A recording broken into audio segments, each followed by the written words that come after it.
Brother, I want to start off by hearing your story, man, and everything that you do. Like, I'm gonna give you the reins because, dude, I'm fascinated. I'm blown away. You do so much. You juggle so many things. I thought I was a busy man, and then I check out what you're doing. I'm like, oh shit, I need to step up my game. Yeah. Well, thanks for having me and finally getting to meet you after months of us both being busy. So Yeah. it's great to finally be here. And also be able to connect so far away from each other, which is always cool. So yeah, my name's Isaac, born with a disability called limb pelvic hypoplasia, which means I have no arms and short legs. I've also got scoliosis, which is the curvature of the spine. Um, and I was born and raised in East London, with a very supportive family who have always wanted me to be the best version of myself and never really discouraged me from doing things. Mhm. So in school, I went to a mainstream school with, well, my mum always wanted me to go to a mainstream school, so I ended up going to mainstream school, which had learning support assistants who would help me during class, and school and write things for me in exams. And then for here we have A levels, which is just before going to university. And I decided to do media, because this was around when YouTube was becoming like a big thing. So I wanted to do videos and video editing. So I learned that in school. And then once I left school, um, I was, well, there's so much part of the story, but I'm just gonna say bits and pieces and we can dissect them later. But I'm also an ambassador for a charity called the Dream Factory, which grants dreams for underprivileged children. And in 2013, they were making a promo video. Oh no, 2012 Christmas, they were doing a promotional video and they wanted me within that video. And the film guy who was filming me, I was telling, oh, I want to do YouTube and I want to, it would be good if I had a GoPro camera. And Christmas came along and I didn't really know the guy, but he thought, yeah, he's got something. And he ended up buying me a camera. Wow. And yeah, and it was such a surprise. And that kind of started my video editing journey and vlogging. And the school gave me editing software that I could use from home. So combine that together, I started doing vlogging and filming my adventures and what I'd get up to. And that went on for 7 years. Well, for 4 years. 2017 came around. Um, I'm bad at maths, but 2017 came around, and I was asked to join this vlogging workshop that I was part. Um, so in my area there was a youth council, and they were doing a vlogging workshop, and because they knew I'd done vlogging, they asked me to be part of the workshop, and I said, okay, that's fine. So they were teaching us about vlogging, and I was like, oh, I already know all of this stuff. Um, but anyway, so I did it, and then they said, oh, okay, everyone has to make a video. So I ended up creating a video, sending it, and I was just expecting to have like feedback Mm. from it. And I got an email a couple of months later saying, oh, you've got to the second round of this competition and you've beaten 1,500 people in the UK. Wow. And then I was like the top 150, and we were all invited to YouTube um, for the second round. I didn't even know it was a competition, really. Uh, but I think that's probably why I got to the second round because I didn't see it as a competition. Um, and technically I had a bit of an advantage over people because I'd been doing the YouTube stuff for a while. Um, and then did another workshop. did another video, and I was saying, do what you can't. So telling people like show people what people don't think you can do. Hmm. Um, so I did a video of that, and it had to be under a minute and 30 seconds, which is so difficult in video time, having to cut it down. And then I got to the top 15. Got to use the YouTube Studio for video, and then um, to cut a long story short, I ended up winning that, and I got to go on the television and newspapers and all this kind of stuff, and it was quite overwhelming. But Hmm. for ages, I wanted to become this real big YouTube star, I guess you could say. Um, and it was kind of like something I really wanted. Um, but as time went on, I kind of lost motivation because I really focused on the numbers. And before that, I used to do it because I enjoyed it, and then all of a sudden I was like, "Oh, I'm spending a week doing this, and I'm not getting any views."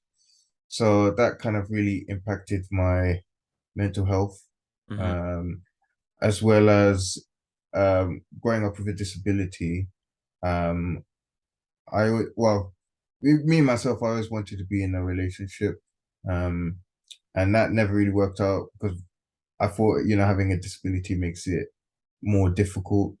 Um, so those two things kind of intertwined at the same time, and it got me quite down. And also, sorry, and there was also a third thing. People saw me as this inspirational guy who's done a skydive, who's done skiing, who's done tall ship sailing. So I kind of thought I couldn't really talk about my emotions because I'm that guy who does all these things. How could he Hmm. be down and upset? So all those three things intertwined with each other, and it got to a bit of a breaking point for me, where I was making mistakes over the years, and I thought, oh, um, I want to get out of this. And for the first time in ages, I took a step back and took to the internet. And well, before that, I remembered seeing a film. I don't know if you've seen it, called Lucy. Yep. Um, so using more than 10% of your brain. I don't know why that popped into my head at the time, but I thought, oh, is that real or is it fantasy? Because I've seen that film many years prior to that. And I started searching about that, and that's when I learned about the law of attraction and how we think, feel, and speak is the reality that we create. Um, and that made me more self-aware and more understanding. And then I realized it was about self-awareness and inner happiness, which is why I wasn't feeling great. And realizing that honesty is key in life, and talking to people. I was surprised that people actually wanted to listen to me, to be honest.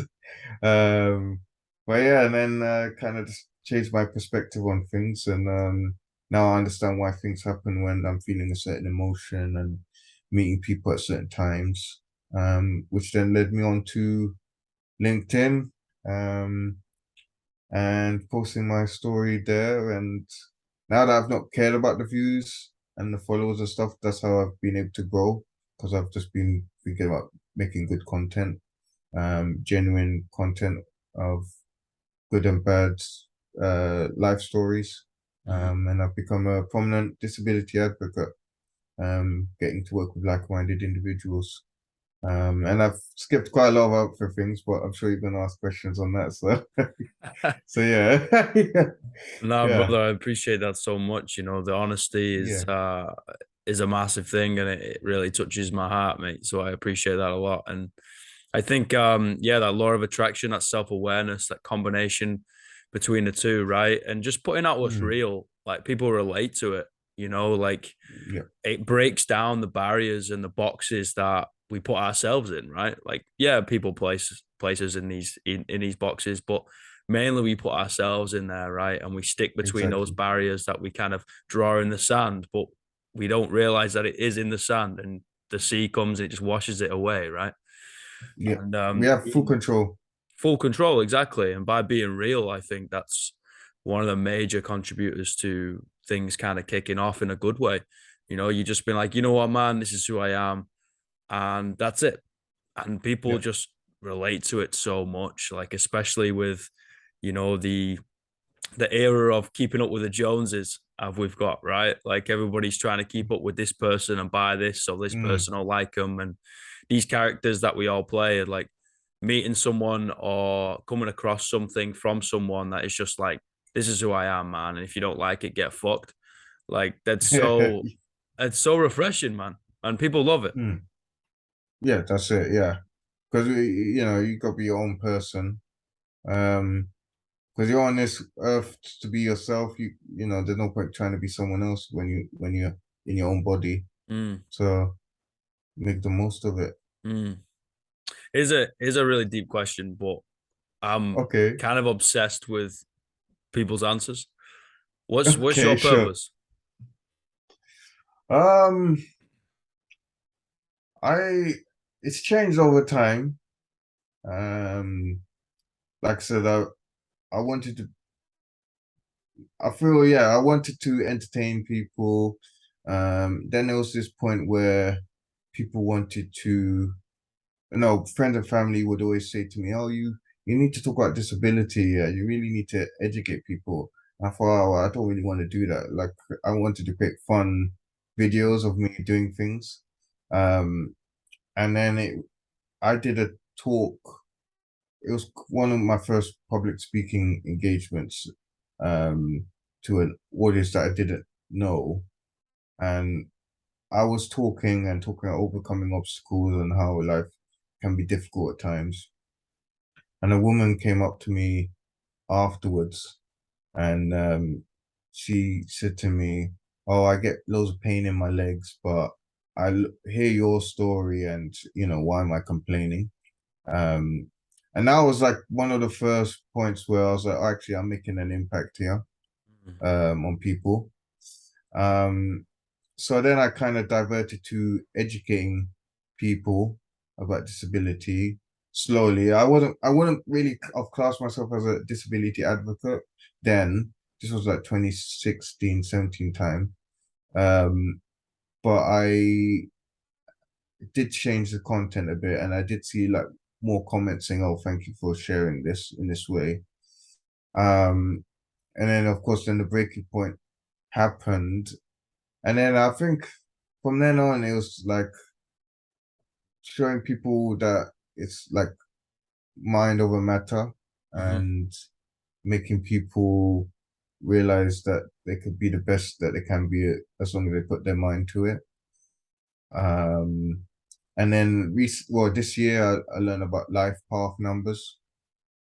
Mm-hmm. Um, and that's something I find quite fascinating because reading my path number, which is number 9, has a lot of traits, and it's about making impact in the world, humanitarian, um, making people feel good about themselves and things like that. So I Mm. think that's once discovering that and kind of going into that path, I feel, yeah, this is what I've been put on this earth to do. What keeps you going when you get those days that, your head starts slumping and it's like, what's the point? You kind of, dragging around the place, not really wanting to do anything. What keeps you going? Where do you mentally put yourself to keep yourself going? It's gets so because my family and friends have always encouraged me to, well, no, because my friends and family have always seen me as their own, and they've always encouraged me to be the best version of myself. I've always found it easy to overcome things with my disability, and Amazing. getting on with things. Because my biggest struggle was my mental health and mentally, whereas Hmm. physically I could overcome anything. So I've always been in places where I don't want to do things, but because of my disability and my upbringing, I've always just done them, even though I may feel terrible inside. I've always just got on and done it. And then it's also realizing, as someone who's worse off than me. Um, and why should I be complaining? But some people think it's a bit weird me saying that in my position, but there's always someone worse off, and I feel I should always carry on really, Mm, and make the most of it while we're here.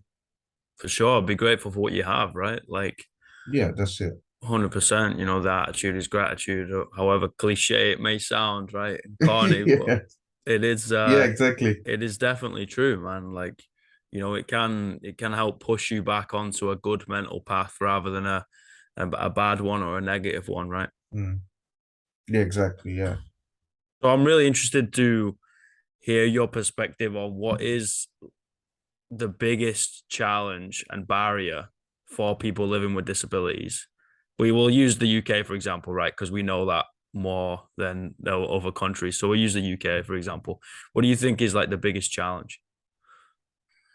Um, I think the biggest challenge is trying to, well, I think it's a challenge around the world, really. And it's one of those answers that I don't really have an answer to, but it's trying to get people to really understand what it feels like to be living with a disability. Mm, Um, and getting people to have that understanding. mm, Because there's people, because we can share our lived experiences and um do disability training and all of that. But I think for people to really, it's not really a chance for us, but it's a chance for other people to really understand where we're coming from. Um, because that also has a problem of people assuming what needs to be done. Because I've done a lot of talks about inclusion and accessibility.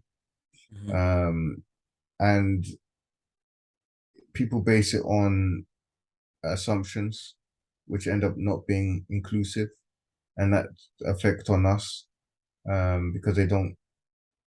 People are scared of getting it wrong, or they don't want to talk to us, so they just think, "Oh, we'll just do this and it'll be right." But if they don't speak to the end user, how are you going to expect it to get for it to be right? 100%. So I think, yeah, it's kind of seeing us as just normal people, just with difference, and well, everyone's unique, so everyone's different anyway. Mhm. But it's just having that world adapted for everyone. Yeah, I guess it's like that empathy, right? And kind of putting Mm, the human back in humanity. And you know, I found, especially coming out the arse end of like lockdowns and stuff, right? Like just the way human beings are now interacting with one another has changed, and yes. it kind of seems a lot more cold and kind of shut off, and there's like this invisible barrier between people. And I guess that's going to be the same, right? If someone's, say, for example, in a wheelchair, someone's just going to be like, oh no, you know, that's different. I was like, well, yes, because we're all fucking different. All right. Yeah, there's exactly. Yeah, yeah. there's something different about us all. However, there's more similarities with human beings than there are differences. Like the Oh, more yes. the deeper the conversation goes, if you just spend a little time with this individual, you will learn that we're actually not that far apart. Yeah, yeah, and that's why I love having conversations with people, um, because, like you said, you can relate to people once you have that conversation. Mm-hmm. And it's just, I think it's a human thing that we need to just get rid of that barrier of being afraid to ask questions, and also not afraid to answer them as well, Yeah, yeah, and yeah. not be shut off. Because I know some people within the disability community. I always remember the story in London. I was going into a lift, and a woman comes behind me and she says, "Oh, do you mind if I come in the lift with you?" And I thought it was a bit of a strange question. I was like, "Okay, yeah, of course you can." And she said, "Oh, the person before me in the wheelchair said, oh, he doesn't allow anyone in the lift with him." Mm, Um, and that kind of changed her. You could tell she was a bit weary or a bit worried of asking me Mm, that, I don't know if I can go and lift with people in wheelchairs. So that one person now, who's a wheelchair user, has now affected that one person to think that well, people with disabilities shut off and they don't like being around other people. mm. So I think we should be a bit more honest and open from both ends, questions and answers. That's a really good point. Yeah, because one bad experience can end up triggering a negative Hmm. domino effect, right? And then it's just this weird like awkwardness between people where Yeah, I don't want to exactly. say anything, but you're not going to say anything, and it's just like, dude, like just talk to this human being, and guess what? Like, if you say something wrong, they should have, they should be able to just say, hey, listen, like maybe don't say that next time. You're like, okay, great, thank you. Like I'm not gonna know until Hmm. I fail, right? Until I fuck it up. And Yeah. I go back to coaching all the time, man. Like coaching anybody. I was like, I'll stand at the Hmm. front of class, guys, and I'll be like, listen, like, team, I'm gonna mess up more times than I care to admit. If I do, slap me back in line. But we're all out on this dance floor and we're trying to figure it out. And if you don't like Hmm. the way I said it, please tell me. We're all adults. We can all communicate in that way. Don't get in this like weird, like hissy fit and walk out. And it's like, I, Exactly. I'm not magic. I can't read your mind. Yeah, I mean, the amount of people take it so personally. It's Mm, like, oh, come on. It's you don't take it personally. yeah. It's Show goes crazy. on, right? Let's just keep going. Yeah. Yeah, exactly. Yeah. Because Mm, how do you expect people to get better if you're gonna not educate or shut them off, They're gonna now be afraid or tell their friends to, oh, you better not ask him that. It's like how are they gonna learn from that? mm, mm.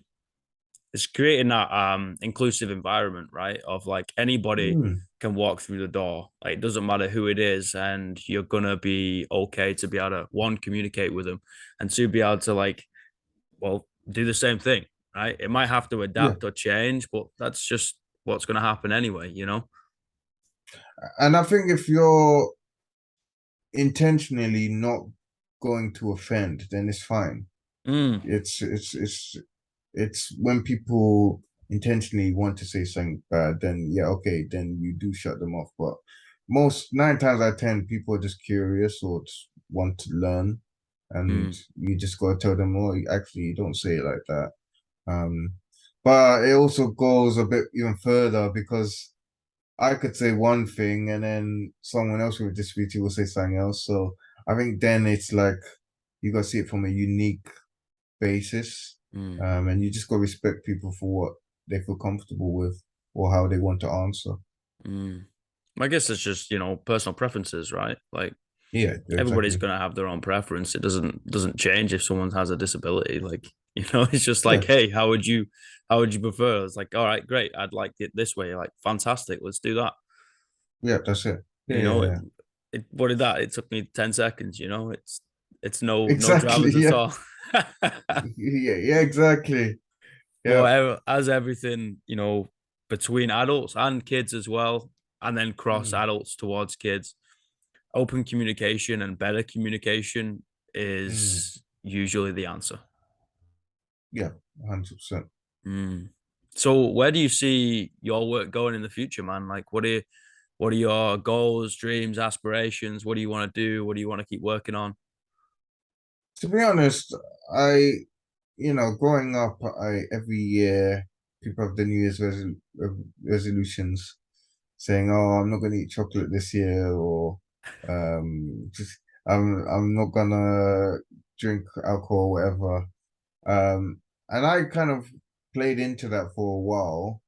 Um, but after I kind of had this mindset, I just want to continue to be happy, Mm, and because of that, I've kind of just done things that I never thought I would do. Like, you know, never would I thought I would be a model for London Fashion Week, become the president of Wheels and Wheelchairs, which is the roller skating, get to connect with like-minded individuals.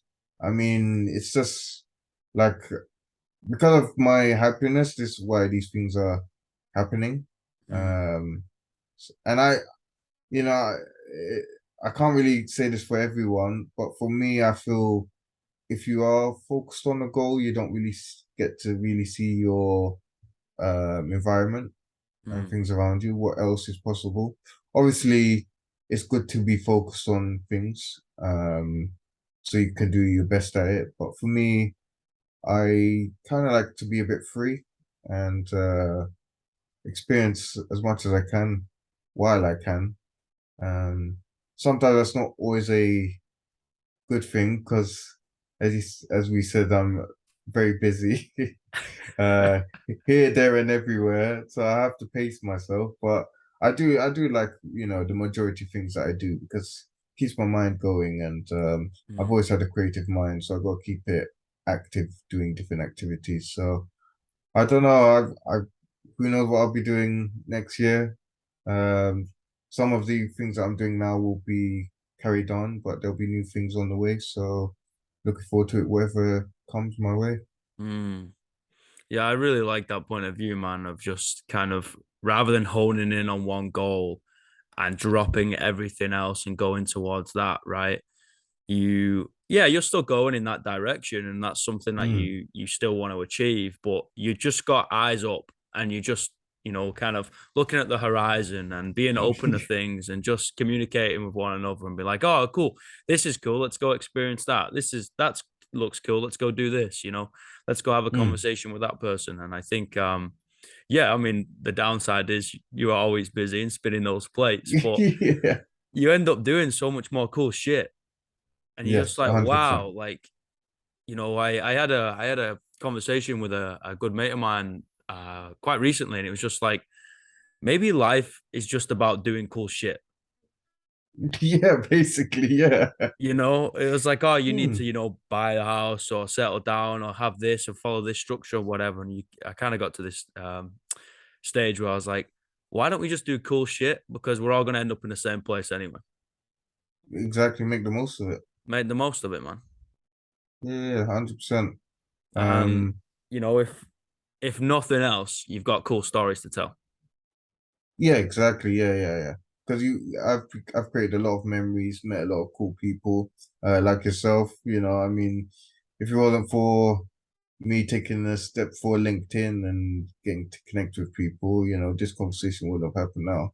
Mm, exactly, man. And I think like-minded people end up attracted, right? Oh, And 100%, yeah. your authenticity comes through like 100%. So I think that's why people relate so heavily, man. Mm. Yeah, no, 100%. Yeah, yeah, And yeah. I think there is a massive link between empathy and authenticity. And I think if people just understood themselves, so branching on that self-awareness, and then just put it out and just been like, listen, I'm going to share, not compare. I Yeah. think people will have a little bit more empathy for one another, and then maybe we can, improve our connectivity and get rid of all that loneliness that people feel.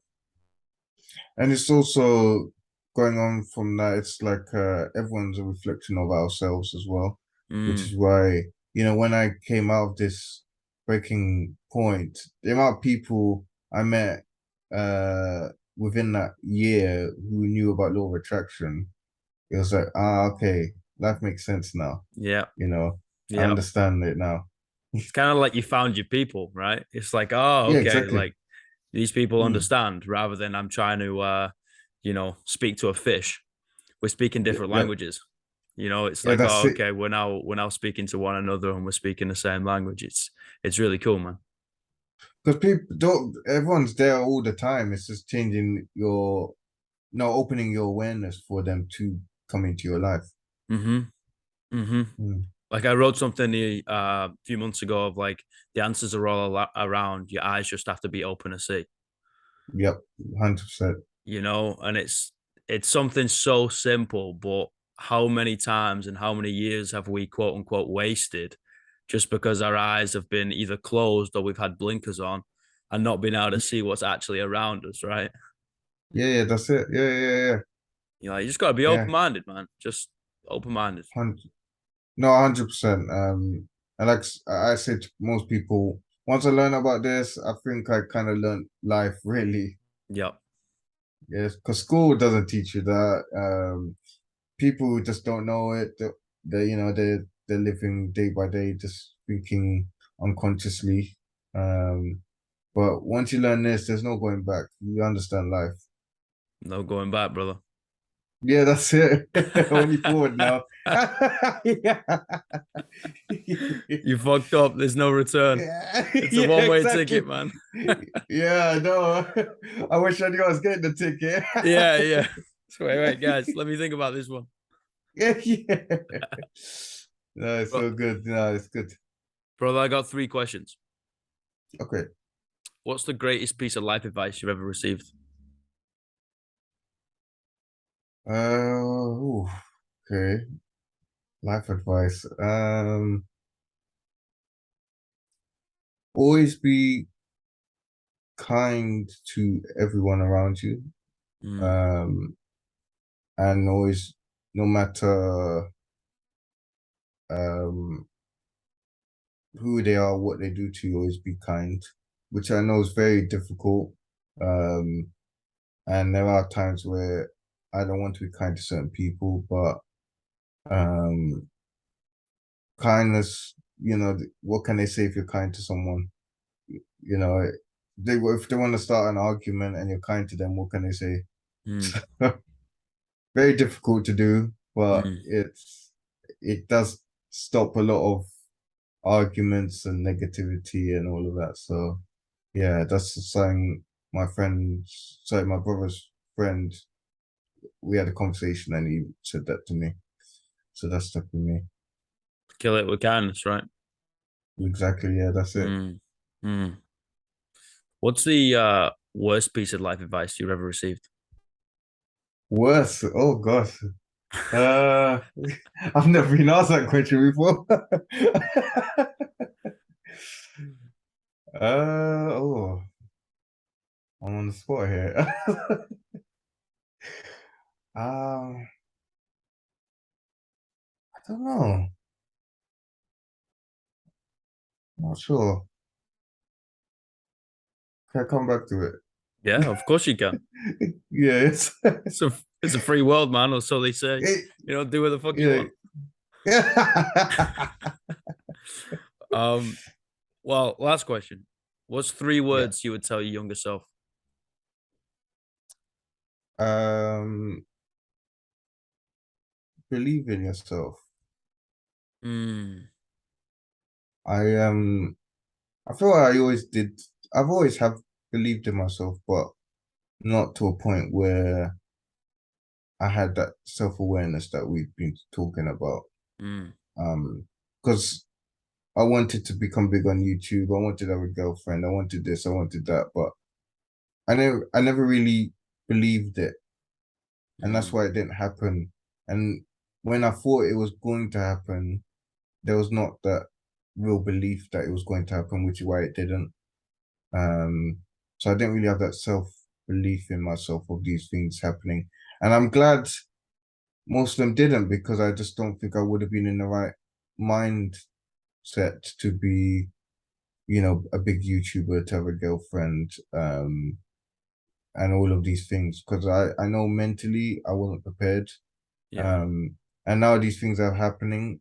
It just shows I am now mentally prepared for these things. Mm, So yeah, it's just about really believing in myself. mm. Life gives you what you need, right? Not what you want, That's it. Yeah, yeah, yeah. you And know? everything happens for a reason. Oh, 100%. Yeah. 100%. You know, like I thought about that again recently of like every plan I've ever had Hmm. has not come true, you know, and it's just like, well, okay, you know, you can look at it in two ways, right? You can get all down in the dumps and be like, oh, this is shit. Like, you know, why is it always me? Blah, blah, blah. But you're like, hold on a minute. From bouncing from that failure to that failure to that failure, right? You've ended up in the position you're in now, or that position, or meeting that Hmm. person, or that job. And you're just like, oh, I was meant to not do that. So I go there and then not do that and then go there and do that. And you're like, oh, okay. So all I gotta do is just keep my head above water and keep bouncing. I was like, okay, I guess that's all we gotta do. Yep, that's it. And every experience is a learning experience. Because when something bad happens, it's like, oh gosh, why did that happen? But everything in life you got to learn from it, Yeah. and that's how you know, as you say, you bounce from it and you get better. Yes, sir. Hmm. Brother, I just want to say thank you so much. And I can't wait to go grab a coffee or a beer when I get home, man. Yeah, yeah, no, we got to do it. Let's do it. I'll traipse over to the east side of London. Yeah, yeah, that's it. Yeah, yeah, yeah. You Or I'll have know, to come to New Zealand. yeah, man, get on a plane. Yeah, Let's do it. yeah, yeah. I've not been to that side of the world before, so yeah, that'll be cool. Sit on a beach, sipping margaritas. Yeah, that would be fun. Living the good life, talking shit. Yeah, making the most of it. Yeah, Yeah, that's man. it. Yeah, sounds good. Like I'll be home early December. I'll be knocking around the south and then going home, which is Manchester for me. Oh, nice. For Okay, like I was there Christmas this year. and New Year's and stuff. Yeah, so Manchester's a great city, man. Yeah, I was there for 4 days earlier this year. I love it, man. It's home. Yeah, yeah, yeah, yeah. No, it was nice actually. First time I went up the north in the UK, so Really, yeah, yeah, yeah. beyond the No, it was wall nice. with all the wildlings, Yeah, the yeah, uncivilized people up there. Like, yeah. oh Yeah, I dear. wasn't I wasn't used to it. Now, joking. Hey. Yeah, yeah. No, it's Yeah, all good, man. man. I do want to explore more of the UK. It has a lot to offer, Mm, really for does. sure. And the people, because I've connected with people through LinkedIn, and it was the first time I met them, and yeah, it was a brilliant time. Mm, so cool, man. Again, I Yeah, just want to say thank you, man. I appreciate your time so much. And mate, I'll see you soon. I'll see you in a couple months. yeah, perfect. All Let me right, know. brother. Appreciate it. Cheers. Yep, Thanks, no man. problem. No problem. Take care. Bye, everybody.